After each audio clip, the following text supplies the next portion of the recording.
రాబోయే ఎన్నికల్లో 400 స్థానాల్లో గెలిచి తిరిగి మోదీ పీఎం కాబోతున్నారని, తెలంగాణలో డబుల్ డిపాజిట్ సాధిస్తామని ఎంపీ అరవింద్ ధీమా వ్యక్తం చేశారు. రాబో రోజుల్లో తెలంగాణలోనూ బీజేపీ అధికారం కైవసం చేసుకుంటుందన్నారు. 500 సంవత్సరాల తరువాత శ్రీరాముల వారు పుట్టిన స్థానానికి వస్తున్నారని, కులమతాలకు అతీతంగా రామనామ స్మరణలతో దేశ ప్రజలంతా రాముల వారికి స్వాగతం పలకాలని అరవింద్ పిలుపునిచ్చారు.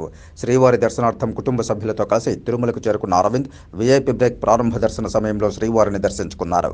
దర్శనానంతరం రంగనాయకుల మండపంలో వేద పండితులు వేదాశీర్వచనం పలుకగా ఆలయాధికారులు స్వామివారి వస్త్రంతో సత్కరించి శ్రీవారి తీర్థప్రసాదాలను అందజేశారు. రావడం జరుగుతూ ఉంది. కులాలకి, మతాలకి, దేశాలకి అతీతంగా అందరూ కూడా శ్రీరామ స్మరణం చేసుకుంటూ ఆయనకి స్వాగతం పలకాల్సిందిగా కోరుతా ఉన్నాను.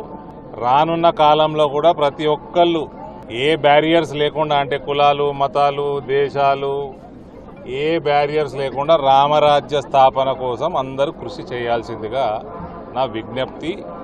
ఈ సమయంలో పుట్టిన వాళ్ళందరూ కూడా అదృష్టవంతులు.